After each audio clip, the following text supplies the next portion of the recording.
Hello दोस्तों, स्वागत है आप लोग के अपने यूट्यूब चैनल स्टडी पॉइंट 11 में। दोस्तों हम लोग देख रहे हैं एसएससी जीडी एग्जाम 2023 के लिए सेट प्रैक्टिस। आज के इस वीडियो में बात करेंगे हम लोग जीके, जीएस और मोस्ट इंपोर्टेंट करंट अफेयर्स का सेट नंबर 19 का। इससे पहले हम लोग 18 सेट जीके, जीएस और करंट अफेयर्स का कंप्लीट किए हैं और 19 सेट आपके हिंदी सेक्शन का भी कंप्लीट कर चुके हैं। और दोस्तों इन दोनों सेट प्रैक्टिस का वीडियो आपको एक प्लेलिस्ट में मिल जाएगा, आप आसानी से वहां से देख सकते हैं। बिल्कुल दोस्तों नया पैटर्न पे यह सेट प्रैक्टिस तैयार किया गया था रुक्मणी पब्लिकेशन द प्लेटफॉर्म के नाम से जो पुस्तक आती है उसके द्वारा, और टारगेट एकदम एसएससी जीडी के नए पैटर्न को किया गया है। तो आप लोग के लिए काफ़ी इंपॉर्टेंट है दोस्तों यह सेट प्रैक्टिस। तो एग्जाम से पहले आप लोग पूरे प्लेलिस्ट को कम से कम 2 बार देख कर बैठिएगा पेपर में, ठीक है। पेपर से पहले 2 बार देखना है क्योंकि अब आपके पेपर में केवल 6 दिन बचा हुआ है दोस्तों। और पीडीएफ लेना है तो पीडीएफ के लिए आपको वीडियो का डिस्क्रिप्शन में देखिएगा, वहाँ आपको एक टेलीग्राम चैनल का लिंक मिलेगा, उस पर क्लिक करेंगे सीधे आप टेलीग्राम चैनल पे पहुँच जाएंगे, वहाँ से आप पीडीएफ आसानी से डाउनलोड कर सकते हैं। तो चलिए दोस्तों शुरुआत करते हैं आज के दमदार सेट प्रैक्टिस का पहला प्रश्न। तो ये रहा आपके स्क्रीन पे पहला सवाल है, संयुक्त राष्ट्र के महासचिव की नियुक्ति की वास्तविक शक्ति किसके पास होता है।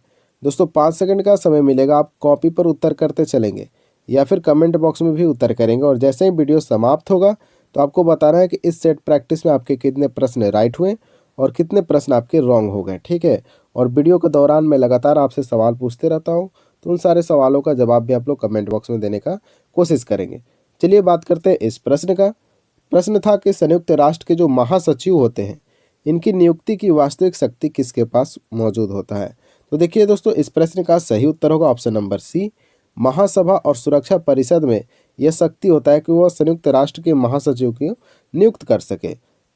संयुक्त राष्ट्र मतलब यूएनओ, यूएनओ के जो महासचिव होते हैं दोस्तों उसकी नियुक्ति कौन कर सकता है, तो महासभा और सुरक्षा परिषद। आइए कुछ इंपॉर्टेंट फैक्ट जानते हैं दोस्तों महासभा से। जो आपको महासभा दिख रहा है ऑप्शन में, महासभा को विश्व की लघु संसद के नाम से जाना जाता है और यह प्रश्न आपके एनटीपीसी के एग्जाम में पूछा गया था, ध्यान रखेंगे दोस्तों। लघु संसद किसको बोला जाता है विश्व का, तो महासभा को बोला जाता है। आइए बात करते हैं अब अगले सवाल का। भारत में न्यायिक पुनरावलोकन का अधिकार है, यानी दोस्तों जो भारत में न्यायिक पुनरावलोकन का अधिकार है वह किसके पास है। तो इस प्रश्न का दोस्तों सही उत्तर होगा ऑप्शन नंबर सी, उच्चतम न्यायालय तथा उच्च न्यायालय दोनों के पास भारत में न्यायिक पुनरावलोकन का अधिकार मौजूद है। बात करते हैं दोस्तों यहाँ से काफ़ी इंपॉर्टेंट पॉइंट बन सकते हैं आपके पेपर के लिए, जैसे कि वर्तमान में भारत में कितने उच्च न्यायालय हैं, तो 25 उच्च न्यायालय हैं, 25 उच्च न्यायालय अभी भारत में मौजूद हैं। भारत के संविधान में न्यायिक पुनरावलोकन की प्रक्रिया कहाँ से लिया गया, तो यूएसए से लिया गया है, ये आपको ध्यान में रखना है। भारतीय संविधान का अनुच्छेद 13, 137 और 226 न्यायिक समीक्षा का अधिकार प्राप्त है, यानी कि इन सारे अनुच्छेद में न्यायिक समीक्षा के बारे में उल्लेख किया गया है। कौन कौन, 13, 137 और 226। अब बात करते हैं दोस्तों कुछ और इम्पोर्टेंट पॉइंट। तो देखिए संविधान की समीक्षा करने का अधिकार, यानी जो संविधान है हमारा, इसकी अगर समीक्षा करना है तो वो कौन कर सकता है, तो ध्यान रखेंगे दोस्तों केवल उच्चतम न्यायालय कर सकता है। कौन कर सकता है, उच्चतम न्यायालय के पास यह शक्ति है कि संविधान की समीक्षा कर सके। आइए बात करते हैं अब अगले सवाल का, थोड़ा सा इसको जूम करते हैं। राज्यसभा धन विधेयक किस अवधि तक रोक सकती है। ऑप्शन ए है 14 दिन, ऑप्शन बी 3 महीना, ऑप्शन सी 6 महीना और ऑप्शन डी उपरोक्त में से कोई नहीं। देखिए दोस्तों राज्यसभा जो है धन विधेयक को 14 दिनों तक रोक सकती है, तो हमारा राइट आंसर ऑप्शन नंबर ए हो जाएगा कि राज्यसभा धन विधेयक को 14 दिन तक रोक सकती है। ध्यान रखेंगे दोस्तों जो धन विधेयक होता है इसमें राज्यसभा का कोई ज़्यादा अधिकार नहीं होता है, केवल यह सिफारिश कर सकता है। दोस्तों क्या कर सकता है, धन विधेयक को लेकर केवल यह सिफारिश कर सकता है, जबकि धन विधेयक सबसे पहले लाया कहाँ जाता है, पेश कहाँ किया जाता है, तो लोकसभा में पेश किया जाता है। ये प्रश्न आपसे पूछा गया है एग्जामों में, तो ध्यान रखेंगे दोस्तों धन विधेयक को सबसे पहले कहाँ पेश किया जाता है, लोकसभा में, राज्यसभा में पेश नहीं किया जाता है, ध्यान रखेंगे। बात करें दोस्तों धन विधेयक का अनुच्छेद क्या है, तो दोस्तों हमारे संविधान के 110 नंबर अनुच्छेद में इसका उल्लेख किया गया है, धन विधेयक का इसकी परिभाषा दी गई है, ये भी आपको ध्यान रखना है। दोस्तों एक प्रश्न यहाँ से और इम्पोर्टेंट बनता है कि धन विधेयक धन विधेयक है या नहीं, यह अंतिम निर्णय कौन ले सकता है? तो ध्यान रखेंगे दोस्तों, हमारा सही उत्तर होगा लोकसभा के जो अध्यक्ष होते हैं वह यह फैसला लेते हैं, यह निर्णय लेते हैं कि कोई विधेयक जो है धन विधेयक है या नहीं। याद रखेंगे, यह प्रश्न आपके पेपर के लिए काफ़ी महत्वपूर्ण है। आइए बात करते हैं अब अगले सवाल का। द यूरोपियन यूनियन में वर्तमान में कितने सदस्य हैं? तो दोस्तों ध्यान रखेंगे, यूरोपियन यूनियन में वर्तमान में सदस्यों की संख्या है 24 का right answer option number C 27।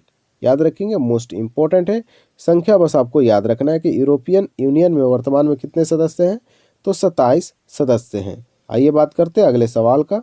सवाल है आपके सामने कि बॉल पेन किस सिद्धांत पर काम करता है? ऑप्शन ए है श्यानता, ऑप्शन बी बॉयल का नियम, ऑप्शन सी गुरुत्वीय बल और ऑप्शन डी पृष्ठीय तनाव। तो दोस्तों बॉल पेन है, यह किस नियम पे काम करता है? तो हमारा सही उत्तर होगा ऑप्शन नंबर सी गुरुत्वीय बल। यानी कि दोस्तों गुरुत्वीय बल पे बॉल पेन का सिद्धांत काम करता है। आइए बात करते हैं कुछ इंपॉर्टेंट पॉइंट का। देखिए दोस्तों, गुरुत्वीय बल होता क्या है, सबसे पहले तो आपको ये पता होना चाहिए। देखिए, पृथ्वी द्वारा किसी वस्तु को अपनी ओर आकर्षित करने वाले बल को गुरुत्वीय बल बोलते हैं। और एक आप पृष्ठीय तनाव देख रहे होंगे, पृष्ठीय बल देख रहे होंगे, इसके बारे में भी आपको मैं जानकारी दे देता हूँ। किसी द्रव का पृष्ठ हमेशा परिवर्तित होने की राह में रहता है, इसी तनाव को पृष्ठीय तनाव कहते हैं।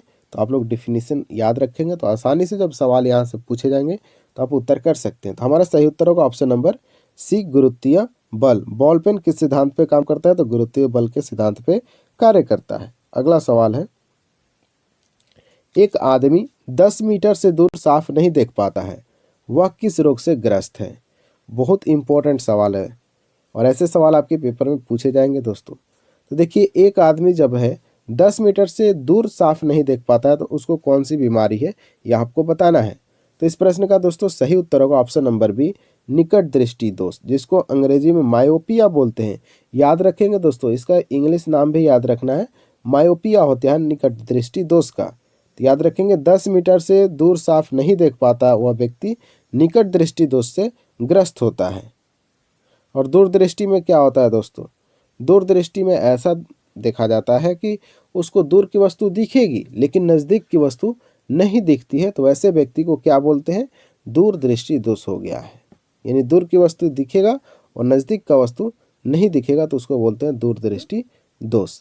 आइए बात करते हैं कुछ इंपॉर्टेंट पॉइंट दोस्तों। इस प्रश्न से बहुत सारे पॉइंट बनते हैं, हम लोग एक एक करके पॉइंट को डिस्कस करते हैं। पहला पॉइंट है कि निकट दृष्टि दोष, इस रोग से ग्रसित व्यक्ति नज़दीक की वस्तु को देख लेता है परंतु दूर स्थित वस्तु को नहीं देख पाता है। और निकट दृष्टि दोष को ठीक करने के लिए हम लोग दोस्तों किसका उपयोग करते हैं? तो ध्यान रखेंगे, अवतल लेंस का इस्तेमाल किया जाता है। किसका? अवतल लेंस का प्रयोग किया जाता है निकट दृष्टि दोष को ठीक करने के लिए, जिसको अंग्रेजी में क्या बोलते थे? मायोपिया बोलते हैं। बात करें दोस्तों दूरदृष्टि के बारे में, अभी मैंने इसका डिफिनीशन भी बताया कि इस रोग से ग्रसित व्यक्ति को दूर की वस्तु दिखलाई पड़ती है लेकिन निकट की वस्तु दिखलाई नहीं पड़ती है। यहाँ से इम्पोर्टेंट है कि दूरदृष्टि दोष को ठीक करने के लिए किस लेंस का प्रयोग करते हैं? तो याद रखेंगे, उत्तल लेंस का प्रयोग करते हैं। और मोतियाबिंद अगर किसी को होता है तो ये ऑपरेशन के द्वारा इसका इलाज किया जाता है, ये भी आपको ध्यान में रखना है। आइए बात करते हैं अब अगले सवाल का। सवाल नंबर 27। सवाल है कि ध्वनि अपने मार्ग में रुकावट आने पर ऑप्शन ए मुड़ जाती है, सीधी जाती है, रुक जाती है या फिर लौट जाती है। तो दोस्तों इस प्रश्न का सही उत्तर होगा ऑप्शन नंबर ए मुड़ जाती है। यानी कि ध्वनि अपने मार्ग में अगर रुकावट आता है तो क्या होती है? अपनी दिशा से मुड़ जाती है। इस प्रश्न का सही उत्तर हो जाएगा। देखिए दोस्तों, ध्वनि तरंग जो है अनुदैर्घ्य तरंग होती है। याद रखेंगे, यहाँ से प्रश्न पूछे जाते हैं कि ध्वनि किस प्रकार की तरंग है, तो ध्यान रखें अनुदैर्घ्य तरंग है आपका ध्वनि। यहाँ से प्रकाश के भी पूछा जाता है कि प्रकाश तरंग जो है किस प्रकार का है, तो याद रखेंगे अनुप्रस्थ होता है प्रकाश तरंग, लेकिन ध्वनि जो है अनुदैर्घ्य होता है। ये पॉइंट आपको एग्जाम में कंफ्यूज कर सकता है, तो ध्यान रखेंगे, ठीक है। देखिए दोस्तों, कान पर ध्वनि का प्रभाव से सवाल पूछा जाता है तो याद रखेंगे 1/10 सेकेंड तक कान पर ध्वनि का प्रभाव रहता है। और बात करें कि प्रतिध्वनि, आप लोग सुने हैं इको, यानी आप जो बोलते हैं दीवार से टकराकर पुनः आपको आवाज़ पुनः सुनाई देती है, उसको क्या बोलते हैं? प्रतिध्वनि बोलते हैं। तो देखिए दोस्तों, प्रतिध्वनि सुनने के लिए श्रोता और परावर्तक सतह के बीच न्यूनतम 16.6 मीटर की दूरी होना अनिवार्य है, तभी आप लोग प्रतिध्वनि का आनंद ले सकते हैं। और बात करें दोस्तों, ध्वनि निर्वात में नहीं गमन करती है, क्योंकि दोस्तों ध्वनि को गमन करने के लिए, यात्रा करने के लिए किसी न किसी माध्यम की आवश्यकता पड़ती है, जो कि निर्वात में कोई माध्यम नहीं होता है, इसलिए निर्वात में ध्वनि यात्रा नहीं कर पाती है। और सबसे तेज कहाँ यात्रा करती है दोस्तों ध्वनि?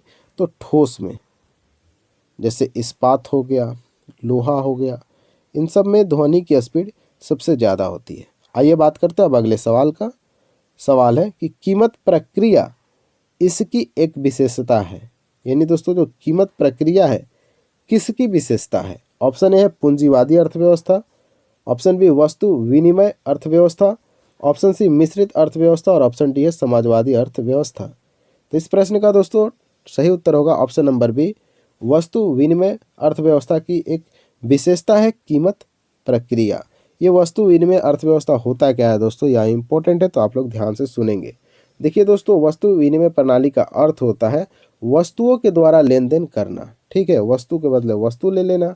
जैसे पहले के ज़माने में आप लोग अगर देखे होंगे अपने बचपन में, तो आटा के बदले लोग चावल ले लेते थे, और जब इनके पास चावल रहता था और इनके पास आटा रहता था तब ऐसा करते थे। अगर इनको चावल की ज़रूरत पड़ता है तो चावल लेते हैं, क्या देके? इनको आटा देकर चावल ले लेते थे। तो ये था वस्तु विनिमय प्रणाली, इस बात को आप लोग ध्यान में रखेंगे। आइए बात करते हैं कुछ इंपॉर्टेंट पॉइंट, जो कि प्राचीन काल में वस्तु विनिमय प्रणाली बहुत अधिक प्रचलित थी, जैसा कि मैंने बताया है। और मुद्रा के प्रचलन में वृद्धि के साथ ही वस्तु विनिमय प्रणाली में कमी आ गई। जैसे मुद्रा अधिक मात्रा में आने लगा तो वस्तु विनिमय प्रणाली जो है समाप्त होते गई, और आजकल तो बिल्कुल समाप्त ही हो गई है। अच्छा, पूंजीवादी अर्थव्यवस्था क्या होता है? तो ऐसी अर्थव्यवस्था जिसका पूरा नियंत्रण निजी व्यक्ति के पास हो, मतलब एक आदमी के पास हो दोस्तों, उसको बोलते हैं पूंजीवादी अर्थव्यवस्था। समाजवादी अर्थव्यवस्था किसको बोलते हैं? ऐसी अर्थव्यवस्था जिस पर पूरा नियंत्रण सरकार का हो, उसको क्या बोलते हैं? समाजवादी बोलते हैं। और मिश्रित अर्थव्यवस्था जो कि दिख रहा है आपको ऑप्शन में, इसका मतलब होता है दोस्तों कि अर्थव्यवस्था की ऐसी स्थिति जिसमें निजी एवं सरकार दोनों का भागीदारी हो, उसको क्या बोलते हैं? मिश्रित अर्थव्यवस्था।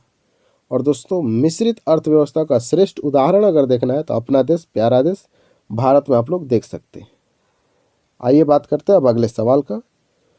वायु दाब, एयर प्रेशर दर्शाया जाता है, 4 ऑप्शन आपको दिख रहे हैं। समदाब रेखा द्वारा, समताप रेखा द्वारा, समलवण रेखा द्वारा, इनमें से किसी के भी द्वारा नहीं। तो दोस्तों इस प्रश्न का सही उत्तर होगा ऑप्शन नंबर ए, समदाब रेखाओं के द्वारा वायु दाब को दर्शाया जाता है। तो right answer option number A, समदाब रेखा। अंग्रेजी में बोलते हैं आइसो बार बोलते हैं। ठीक है, याद रखेंगे दोस्तों, वायु दाब को दर्शाया जाता है समदाब रेखा से।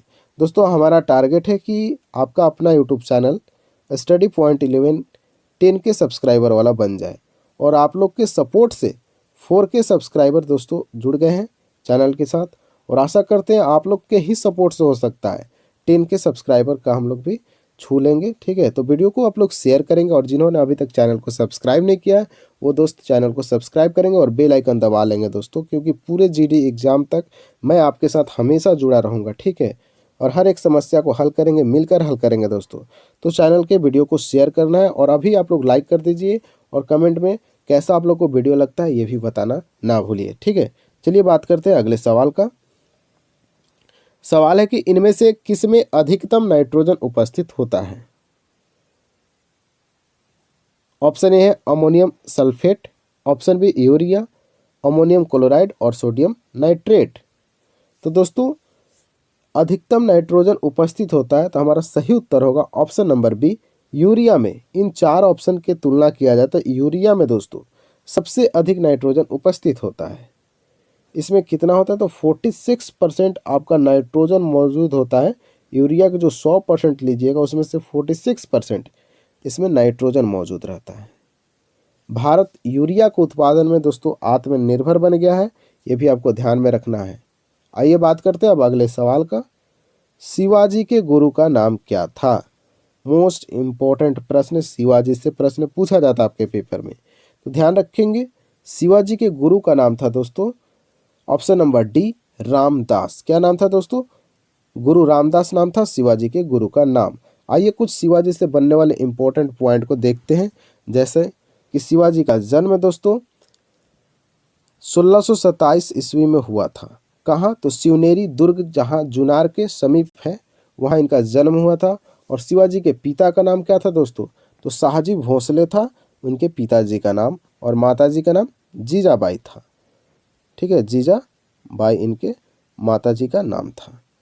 और शिवाजी के संरक्षक और राजनीतिक गुरु दादाजी कोंडदेव थे, ये भी आपको ध्यान में रखना है दोस्तों। कोंडदेव जो थे उनके संरक्षक भी थे और दादाजी भी थे। ठीक है, और बात करें इम्पोर्टेंट पॉइंट, तो देखिए शिवाजी पर सर्वाधिक प्रभाव किसका पड़ा था? तो जीजाबाई, जो कि उनकी माताजी थी, उनका प्रभाव सबसे ज़्यादा उनके शिवाजी पर पड़ा था। इस बात को आप लोग ध्यान रखेंगे दोस्तों। आइए बात करते हैं अब अगले सवाल है कि गुरु नानक देव जी का जन्म स्थान कहाँ है? Option A Patna, option B Chandigarh, option C Talwandi और ऑप्शन डी इनमें से कोई नहीं। तो दोस्तों इस प्रश्न का सही उत्तर होगा ऑप्शन नंबर सी, तलवंडी में गुरु नानक देव जी का जन्म हुआ था। दोस्तों उस समय तलवंडी अविभाजित पंजाब में था, और जैसे ही पंजाब का बंटवारा हुआ, जैसा कि आपको पता है कि भारत में पंजाब स्थित है, वैसे ही पाकिस्तान के अंदर भी पंजाब स्थित है। तो अब इस तलवंडी को किस नाम से जाना जाता है? तो ननकाना साहिब के नाम से जाना जाता है, जहाँ गुरु नानक देव जी का जन्म हुआ था। अच्छा, इनका जन्म कब हुआ था? तो 1469 ईस्वी में हुआ था, ये भी आपको याद रखना है। दूसरे गुरु थे दोस्तों गुरु अंगद देव। इन्होंने क्या खास काम किया? तो गुरुमुखी लिपि की शुरुआत इन्होंने की थी, इस बात को आप लोग ध्यान में रखेंगे। 10वें गुरु गोविंद सिंह थे। इनका जन्म कब हुआ था? तो 1666 में हुआ था, और कहाँ हुआ था दोस्तों? तो पटना में हुआ था गुरु गोविंद सिंह का जन्म। इस बात को आप लोग ध्यान में रखेंगे। अगला सवाल है कि निम्न में से किस देश से मकर रेखा नहीं गुजरती है? ऑप्शन है बोल्विया, पराग्वे, अर्जेंटीना या फिर ब्राज़ील। तो दोस्तों मकर रेखा किस देश से नहीं गुजरती है? तो इसका सही उत्तर होगा ऑप्शन नंबर ए, बोल्विया से। आइए बात करते हैं कि मकर रेखा जो है किस किस देश से गुजरता है। आप लोग नाम याद रखेंगे दोस्तों। तो पहला नाम आपका आएगा चिल्ली, याद रखेंगे। दूसरे स्थान पे अर्जेंटीना को याद कर लीजिए। तीसरा नंबर पराग्वे का आ गया। चौथा नंबर ब्राज़ील हो गया। पांचवा नंबर नामीबिया हो गया। छठा नंबर कौन हो जाएगा? बोत्सवाना हो जाएगा। क्या हो जाएगा दोस्तों? बोत्सवाना हो जाएगा। उसका साउथ अफ्रीका हो जाएगा। क्या होगा? South Africa. फिर मोजाम्बिक, फिर मेडागास्कर, और उसके बाद ऑस्ट्रेलिया। तो कुल कितने हो गए? 1 2 3 4 5 6 7 8 9 10। कितने देश हो गए दोस्तों? 10 देश हो गए, याद रखेंगे। आइए बात करते हैं अब अगले सवाल का। राष्ट्रीय कृषि अनुसंधान केंद्र कहाँ स्थित है? तो अनुसंधान केंद्र कहाँ स्थित है दोस्तों, इनसे प्रश्न आपके पेपर में पूछे जा सकते हैं। पिछले सेट प्रैक्टिस में मैंने बहुत सारे यानी कि 3 से 4 अनुसंधान जो कि इम्पोर्टेंट है उसको मैंने कवर कराया था, और इस वीडियो में देखते हैं कि राष्ट्रीय कृषि अनुसंधान आपसे पूछा है। तो दोस्तों इस प्रश्न का बिल्कुल आसान सवाल था। इसका सही उत्तर होगा 34 का ऑप्शन नंबर डी, नई दिल्ली में दोस्तों स्थित है। तो राष्ट्रीय कृषि अनुसंधान केंद्र कहाँ है? नई दिल्ली में है, याद रखेंगे। आइए बात करते हैं थोड़ा सा इम्पोर्टेंट पॉइंट का। करनाल आपको ऑप्शन में दिख रहा है ना, तो यहाँ भी कुछ ना कुछ होगा। वहाँ क्या है दोस्तों? तो राष्ट्रीय डेयरी अनुसंधान है। क्या है दोस्तों? राष्ट्रीय डेयरी अनुसंधान कहाँ है? तो करनाल में है। करनाल है कहाँ दोस्तों? तो हरियाणा में है, ये भी आपको ध्यान में रखना है। आइए बात करते हैं हैदराबाद के बारे में। हैदराबाद आपके ऑप्शन में दिख रहा है, तो यहाँ आपका मौजूद है दोस्तों कोशिकीय तथा आणविक जीव विज्ञान केंद्र। ठीक है, कोशिकीय तथा आणविक जीव विज्ञान केंद्र कहाँ स्थित है? तो हैदराबाद में स्थित है। मुंबई की बात कर लेते हैं। मुंबई में दोस्तों Tata institute of fundamental research है। आपको याद है ना, टाटा कहाँ है? तो मुंबई में स्थित है। आइए बात करते हैं अब अगले सवाल का।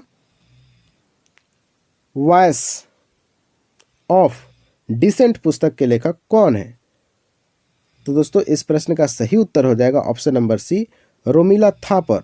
वॉइस ऑफ डिसेंट पुस्तक के लेखक हैं रोमिला थापर। आइए देखते हैं अब अगले सवाल को। थोड़ा सा इस सवाल को हम लोग छोटा करेंगे और फिर इस सवाल का हम लोग जवाब देखेंगे। सवाल है कि किसने मिस अर्थ इंडिया 2022 का खिताब जीता है। ध्यान से आप सवाल पढ़िएगा, मिस अर्थ इंडिया 2022 किसने जीता है। तो यह जीत लिया है दोस्तों वंशिका परमार ने। मिस अर्थ इंडिया 2022 का खिताब जीत लिया वंशिका परमार ने। नेक्स्ट सवाल है, खबरों में रही किरीट पारिख समिति निम्नलिखित में से किससे संबंधित है। जो किरीट पारिख समिति है दोस्तों, निम्नलिखित में से किससे संबंधित है, ये आपको बताना है। तो सही उत्तर होगा ऑप्शन नंबर सी, गैस मूल्य निर्धारण फॉर्मूला से किरीट पारिख समिति संबंधित है। इंपॉर्टेंट है सवाल करंट अफेयर्स का, इसको ध्यान में रखेंगे। अगला सवाल है, अगस्त 2022 में भारत की पहली अंडर वाटर मेट्रो का उद्घाटन निम्नलिखित में से किस शहर में किया गया था। तो दोस्तों इस प्रश्न का सही उत्तर होगा ऑप्शन नंबर डी, कोलकाता में। तो अगस्त 2022 की बात है दोस्तों कि भारत में पहली अंडर वाटर यानी पानी के अंदर मेट्रो का उद्घाटन कहाँ हुआ, तो कोलकाता शहर में हुआ है। कोलकाता शहर किस स्टेट में है, तो वेस्ट बंगाल में है। कहाँ है दोस्तों, वेस्ट बंगाल में है। अगला सवाल है, अच्छा आप लोग बताइएगा कि वेस्ट बंगाल के अभी सीएम और गवर्नर कौन है। ये आपको कमेंट बॉक्स में बताना है कि कोलकाता यानी वेस्ट बंगाल के सीएम और गवर्नर अभी वर्तमान में कौन है। अगला सवाल है, निम्नलिखित में से कौन सी शैल निर्माण प्रक्रिया के आधार पर अन्य तीन से भिन्न है। ऑप्शन ए है सेल, ऑप्शन बी संगमरमर, ऑप्शन सी चूना का पत्थर और ऑप्शन डी है बलुआ पत्थर। तो दोस्तों इन चार में सबसे अलग है संगमरमर, जबकि सेल, चूना का पत्थर और बलुआ पत्थर ये तीन जो है दोस्तों आपके अवसादी चट्टान के उदाहरण हो जाएंगे। जो कि संगमरमर आपका सही उत्तर हुआ था।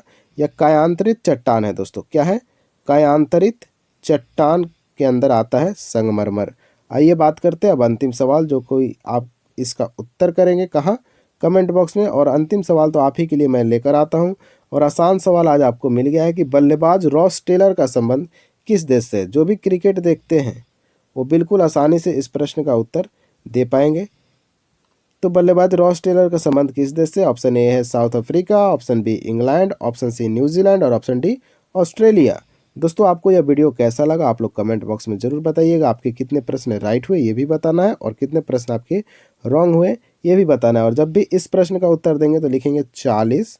अगर मान लीजिए ऑप्शन ए आपको सही उत्तर लगता है तो लिखेंगे 40 का ए। ऐसे करके आप उत्तर कमेंट बॉक्स में करेंगे। चलिए दोस्तों मिलते हैं अब नेक्स्ट वीडियो के साथ, तब तक के लिए जय हिंद जय भारत।